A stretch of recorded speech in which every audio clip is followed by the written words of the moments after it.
قال رسول الله صلى الله عليه وسلم احتجت الجنة والنار فقالت النار في الجبارون والمتكبرون وقالت الجنة في ضعفاء الناس ومساكينهم فقضى الله بينهما إنك الجنة رحمتي أرحم بك من أشاء وإنك النار عذابي وأعذب بك من أشاء ولكليكما علي ملؤها رسول أكرم صلى الله عليه وسلم বলেন ইহতাজ্জাতিল জান্নাতু ওয়ান নার একদিন জান্নাত আর জাহান্নামের মধ্যে বিতর্ক লেগেছে ঝগড়া লেগেছে জাহান্নাম বলে ফাকালাতিন নারু জাহান্নাম বলে ও জান্নাত শুনে রাখো আমার মধ্যে কারা থাকবে ফিয়াল জাব্বারুনা ওয়াল মুতাকাব্বিরুন যারা অহংকারী যারা জালেম যারা মানুষের উপরে জুলুম করেছে যারা মানুষের অধিকার নষ্ট করেছে যারা মানুষের সম্পদ চুরি করে আরেক দেশে পাচার করেছে রাসূল বলেন জাহান্নাম বলে ও জান্নাত শুনে রাখো এই সমস্ত জালেমেরা এই সমস্ত অন্যায়কারীরা এই সমস্ত অপরাধকারীরা এই সমস্ত লুণ্ঠনকারীরা এই সমস্ত অপরাধীরা আমি জাহান্নামের মধ্যে বসবাস করবে জোরে বলেন না নাউজুবিল্লাহ রাসূল বলেন এবার জান্নাত বলে ও জাহান্নাম জান্নাত এবার বলে ও জাহান্নাম শুনে রাখো আমার মধ্যে কারা বসবাস করবে ফিয়া দুআফাউন নাসি ওয়া মাসাকিনুহুম দুনিয়াতে যারা দুর্বল যারা অসহায় যাদের গাড়ি নাই যাদের বাড়ি নাই যাদের সম্পদ নাই কিন্তু দুনিয়াতে আল্লাহর হুকুম যথাযথভাবে পালন করে নামাজ ঠিক রাখে রোজা ঠিক রাখে হজ ঠিক রাখে যাকাত ঠিক রাখে মানুষের সাথে অন্যায় আচরণ করে না খারাপ আচরণ করে না এই সমস্ত দুর্বল মেজাজের অধিকারী যারা এই সমস্ত দুর্বল অসহায় মানুষ যারা এই সমস্ত দুর্বল অসহায় মানুষেরা যারা আল্লাহর হুকুম ঠিকভাবে আদায় করে এই সমস্ত মানুষেরা আমি জান্নাতের মধ্যে বসবাস করবে রাসূল বলেন ফাকাদাল্লাহু বাইনাহুমা জান্নাত এবং জাহান্নামের এই বিতর্ক শোনার পরে আল্লাহ ফয়সালা দিলেন কে ফয়সালা দিলেন আল্লাহ ফয়সালা দিলেন আল্লাহ বললেন ও জান্নাত ফাকাদাল্লাহু বাইনাহুমা ইন্নাকিল জান্নাতু রাহমাতি আরহামু বিকা মান আশা ও জান্নাত তুমি হইলা আমার দয়া তুমি হইলা আমার রহমত আমি যার উপরে দয়া করব আমি যার উপরে রহম করব তোমার মধ্যে ওই মানুষটাকে আমি আল্লাহ প্রবেশ করাইব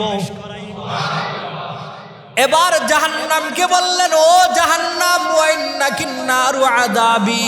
ও জাহান্নাম তুমি হইলা আমার গুসা তুমি হইলা আমার আযাব তুমি হইলা আমার ক্রোধ তুমি হইলা আমার ক্রোধ তুমি হইলা আমার গুসা তুমি হইলা আমার রাগ ওয়াইন্নাকিন নারু আযাবি ওয়াআযিবু বিকা মান আশা আমি বান্দাদের মধ্যে যাদেরকে আমি আল্লাহ শাস্তি দিতে চাইব শাস্তির সম্মুখীন করতে চাইব তোমার মধ্যে প্রবেশ করাইব তবে শুনে রাখো ওয়ালিকিলাইকুমা আলাইয়া মিলুহা তুমি জান্নাতকেও ভরপুর করব তুমি জাহান্নামকেও মানুষ দিয়ে ভরপুর করব জান্নাতেও মানুষ ভরপুর থাকবে জাহান্নামেও মানুষ ভরপুর থাকবে আল্লাহ তো এক আয়াত স্পষ্ট বলেই দিয়েছেন আল্লাহ তো এক আয়াত স্পষ্ট বলেই দিয়েছেন ওয়ালাকাদ যারানা লিজাহান্নামা কাসীরাম মিনাল জিন্নি ওয়াল ইনস লাহুম কুলুবুল লা ইয়াফকাহুনা বিহা ওয়া লাহুম আ'য়ুনুন লা ইউবসিরুনা বিহা ওয়া লাহুম আযানুন লা ইয়াসমাউনা বিহা উলাইকা কাল আনআম বাল হুম আদাল আল্লাহ বলেন অধিকাংশ মানুষ এবং জিন্নাতের জন্য আমি আল্লাহ জাহান্নামকে রেডি করে রেখেছি অধিকাংশ মানুষের জন্য এবং জিন্নাতের জন্য আমি আল্লাহ জাহান্নামকে রেডি করে রেখেছি। আমরা আল্লাহকে বললাম, আল্লাহ কাদের জন্য তুমি জাহান্নামকে রেডি করে রেখেছ? আল্লাহ বলেন, শুনে রাখো, যাদেরকে চোখ দিলাম কিন্তু ভালো জিনিস দেখে নাই, যাদেরকে দিল দিলাম কিন্তু ভালো জিনিস অনুধাবন করে নাই, যাদেরকে কান দিলাম কিন্তু ভালো জিনিস শুনে নাই, আল্লাহ বলেন জাননি এরা কারা? বালহুম আদাল, এরা চতুষ্পদ জানোয়ারের চাইতেও নিকৃষ্ট। আল্লাহ বলেন না না না না না, এতটুকু বললেই শেষ নয়, এতটুকু বললে কম হবে। আল্লাহ বলেন এতটুকু বললে কম হবে।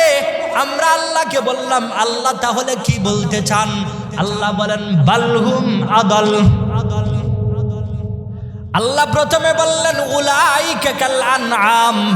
এরা চতুষ্পদ জানোয়ারের মতো। আমরা বললাম আল্লাহ চতুষ্পদ জানোয়ারের মতো বুঝলাম। আল্লাহ বললেন না না, এতটুকু বললে কম হবে। আল্লাহকে বললাম, আল্লাহ তাহলে আপনি কি বলতে চাইতেছেন? আল্লাহ বলেন বালহুম আদাল, এরা চতুষ্পদ জানোয়ারের চাইতে আরো নিকৃষ্ট, আরো নিকৃষ্ট।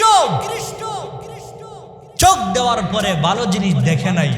কান দেওয়ার পরে ভালো জিনিস শুনে নাই, দিল দিলাম ভালো জিনিস অনুধাবন করার জন্য, ভালো জিনিস সে অনুধাবন করে নাই। আল্লাহ বলেন উলাইকা কাল আনআম, এরা চতুষ্পদ জানোয়ারের মতো। আমরা আল্লাহকে বললাম, আল্লাহ এতটুকুই কি যথেষ্ট? আল্লাহ বললেন না, এতটুকু বললে কম হয়ে যায়। আল্লাহকে বললাম, আল্লাহ আপনি কি বলতে চাইতেছেন? আল্লাহ বলেন বালহুম আদাল, চতুষ্পদ জানোয়ার বললে তো কম হবে, আমি আল্লাহ বলতেছি এর চাইতেও বেশি নিকৃষ্ট।